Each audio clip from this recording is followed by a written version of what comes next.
ഞങ്ങൾക്ക് ഇന്ന് കോളേജിൽ പരിപാടി ഉണ്ടായിരുന്നു കേട്ടോ. പരിപാടി എന്ന് പറഞ്ഞാൽ ഫെസ്റ്റിവൽസും കാര്യങ്ങളൊന്നുമല്ല.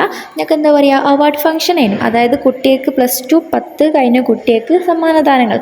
അതായത് ഹൈ മാർക്കുള്ള കുട്ടികൾക്ക് മാല, ബൊക്ക, ട്രോഫി, ക്യാഷ് പ്രൈസ് അങ്ങനെ പറഞ്ഞ കുറേ സമ്മാനങ്ങൾ കേട്ടോ. അപ്പോൾ നല്ല പരിപാടിയായിരുന്നു. കഴിഞ്ഞ കൊല്ലം അതിന് മുന്നത്തെ കൊല്ലം ഇവിടെ നടത്തിയിട്ടുണ്ട്. പോലിക്ക് കൊടുക്കാനുള്ള മറ്റേ ഷാള് ത്രികോണത്തിൽ മടക്കണം. അതെന്തിനാന്നുള്ളത് എനിക്ക് മനസ്സിലായിട്ടില്ല. പക്ഷെ മാം പറഞ്ഞതിനെ കൊണ്ട് ഞങ്ങൾ കുറച്ച് ആൾക്കാർ പോയിട്ട് ആ ഷാൾ ത്രികോണത്തിൽ പോയി മടക്കി. അതിന് കുറേ ആദ്യം തിരിഞ്ഞ് പറഞ്ഞ് കളിച്ചെങ്കിൽ അവസാനം മനസ്സിലായി എങ്ങനെയാണെന്നൊക്കെ മനസ്സിലായി. ഒരു അടിക്ക് മടക്കി കുറച്ച് അവിടെ വെച്ചു. അത് കഴിഞ്ഞ് പരിപാടിക്ക് താഴെ പോയിരുന്നു. കുറേ ആൾക്കാരുണ്ടായിരുന്നു. കുറേ വലിയ പരിപാടി അതിന് അത്യാവശ്യം എല്ലാ മാനേജറും പിന്നെ ചെയർമാനും എല്ലാവരും ഒരുവിധം എല്ലാവരും വന്നിട്ടുണ്ട്. അത് കഴിഞ്ഞാൽ എന്താ പറയുക, ഞങ്ങളൊരുവിധം ബാക്കോട്ടേക്കുള്ള സീറ്റിലാണ് പോയത്. നമുക്കറിയാലോ, എന്തെങ്കിലും ഒരു പരിപാടി ഉണ്ടെങ്കിൽ ഒരുവിധം ബാക്കോട്ടേക്കുള്ള സീറ്റിലേക്കാണ് പോയിരിക്കാം. പിന്നെ ഇതാണ് ട്രോഫി, മാല, ബുക്ക്. കുറേ 200 എത്രയോ സംതിങ് ആൾക്കാർക്ക് വേണ്ടി ട്രോഫി കൊടുത്തിട്ടുണ്ടായിരുന്നു കേട്ടോ. അങ്ങനെ പരിപാടിയും കാര്യങ്ങളുമാണ്. ഇതാണ് അവിടുത്തെ എന്താ പറയുക ട്രോഫി.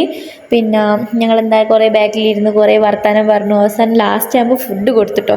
ചായ ചായ എന്ന് പറഞ്ഞ് ഇരുന്നിട്ട് അവസാനം ഫുഡ് തന്നെയാണ് കേട്ടുള്ളത്. ഫുഡിന് കുറേ തിക്കും തിരക്കും കൂട്ടിയിട്ട് അവസാനം ഇഡ്ഡലി, ചമ്മന്തി, പിന്നെ കേസരി, 2 തരത്തിലുള്ള ബജ്ജി, ഒരു സ്പൂണും പിന്നെ ഒരു നൂഡിൽസ് പോലുള്ള ഇവിടെ മെയിൻ പരിപാടിക്ക് ഉണ്ടാകുന്ന ഒരു സാധനമാണ്. ഞങ്ങൾക്ക് എല്ലാവർക്കും ഭയങ്കര ഇഷ്ടമാട്ടോ നൂഡിൽസ്. അങ്ങനെ കുറേ ആൾക്കാരും കൂടെ വർത്താനം പറഞ്ഞ് ചായയും കുടിച്ച് ഞങ്ങൾ എന്താ പറയുക അതും കഴിച്ചാൽ കുറേ അവിടെ ഇരുന്നു. അത് കഴിഞ്ഞ് 2-3 ഗ്ലാസ് ചായയൊക്കെ വാങ്ങിയ ശേഷം ചായ ഞാൻ കുടിക്കാറില്ല, അത് വേറെ കാര്യം. അതൊക്കെ കഴിഞ്ഞിട്ട് ലാസ്റ്റ് ഞങ്ങളെ ക്ലാസ് മൊത്തം എല്ലാ കുട്ടികളും ഗേൾസ് ആയിക്കോട്ടെ ബോയ്സ് ആയിക്കോട്ടെ എല്ലാവരും കൂടെ വട്ടത്തിലിരുന്ന് ഫുൾ പാട്ടും കൊട്ടുമേളം എല്ലാം ആയിരുന്നു.